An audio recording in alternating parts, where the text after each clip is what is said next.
જય માતાજી ખેડૂત મિત્રો, ખેડૂત આઈડિયા યુટ્યુબ ચેનલમાં તમારા બધાનું હાર્દિક સ્વાગત છે। વર્ષ 2025-26માં છે રવિ સિઝનના નિદર્શન કીટ સહાય યોજનાના છે તો કે ઓનલાઈન ફોર્મ ભરાવાના ચાલુ થઈ ગયા છે। તેમાં છે તો કે બિયારણને ખાતરને એ તો કે આપને કીટમાં છે તો કે મળવાપાત્ર થશે। તો આગળ વિડીયોમાં આપણે કઈ માહિતી વિશે વાત કરવાના છે તો તે પહેલાં આપણે જોઈ લઈએ। તો નિદર્શન ઘટક અંતર્ગત છે તો કે આપને કયા પાકોમાં સહાય મળવાપાત્ર થશે, ત્યાર પછી છે તો કે નિદર્શક ઘટકમાં શું શું આપવામાં આવશે, ત્યાર પછી ઓનલાઈન અરજી ક્યાં કરવી અને ક્યારે કરવી, ત્યાર પછી છે તો કે ઓનલાઈન અરજી કરવા માટે ડોક્યુમેન્ટ ક્યાં જોશે, ત્યાર પછી છે તો કે આપને કીટમાં છે તો કે શું શું મળવાપાત્ર થશે અને છે તો કે અરજી થઈ જાય ત્યારબાદ ડોક્યુમેન્ટ ક્યાં જમા કરવાના છે તો તે બધી જ માહિતી છે તો કે આપણે આગળ વિડીયોમાં જોવાના છે।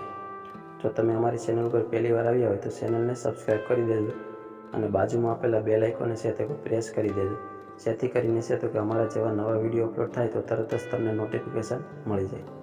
તો ચાલો આપણે આગળ વિડીયોની શરૂઆત કરીએ। તો આપણે જાણી લઈએ કે નિદર્શન ઘટકમાં છે તો કે કયા પાકોમાં છે તો કે સહાય છે તો કે મળવાપાત્ર થશે। એમાં છે તો કે અડદ, બાજરી, ચણા, કપાસ, સોયાબીન, શેરડી, જુવાર, રાઈ, તલ, દિવેલા, ઘઉં, મગ, મગફળી, રાગી, મકાઈ, તુવેર અને ડાંગર, આ તમામ પાકોમાં છે તો કે આપને છે તો કે સહાય મળવાપાત્ર થશે। ત્યાર પછી છે તો કે આપને કીટમાં છે તો કે શું શું આપવામાં આવશે તો તેમાં છે તો કે બિયારણ, ખાતર, ફેરોમેન ટ્રેપ, ત્યાર પછી છે તો કે ટ્રાયકોડર્મા પાવડર, ત્યાર પછી છે તો કે નીમ ઓઇલ, આ તમામ પ્રકારની વસ્તુ છે તો કે આપને કીટમાં છે તો કે મળવાપાત્ર થશે।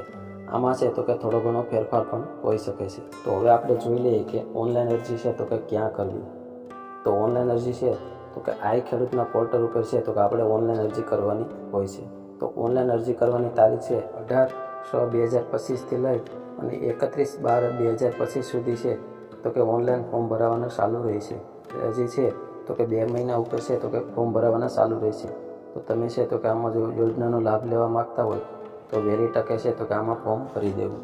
તો હવે આપણે જોઈએ કે ઓનલાઈન અરજી કરવા માટે ડોક્યુમેન્ટ ક્યાં જશે। તો તેમાં છે તો કે 7, 12 અને 8ની નકલ, આધાર કાર્ડની નકલ, પછી જો તો કે સંયુક્ત ખાતેદાર હોય તો તેવા કિસ્સામાં છે તો કે બાંહેધરી પત્રક, ત્યાર પછી છે તો કે જાતિ પ્રમાણપત્ર લાગુ પડતું હોય તો, ત્યાર પછી છે તો કે બેંક પાસબુકની નકલ અને છે તો કે મોબાઈલ નંબર, એટલા ડોક્યુમેન્ટ છે તો તમારે છે તો કે આમાં ફોર્મ છે તો કે સરળતાથી ભરી શકશો। આ એક ખેડૂત પોર્ટલ ઉપર છે તો કે તમે તમારી જાતે છે તો કે ઓનલાઈન ફોર્મ ભરી શકો છો। ફોર્મ ભરાઈ જાય ત્યાર પછી છે તો કે આની પ્રિન્ટ છે તો કે તમારે તમારી પાસે જ રાખવાની છે। ત્યારે છે તો કે આ સહાયનો ડ્રો થશે અને એમાં છે તો કે તમારો વારો આવશે ત્યારે છે તો કે આ ડોક્યુમેન્ટની જરૂર પડશે। તો ડોક્યુમેન્ટ છે તો કે તમારે તમારી પાસે જ સાચવીને રાખી દેવાના છે। તો આવી રીતે છે તો કે તમે આ સહાયનો છે તો કે લાભ લઈ શકો છો।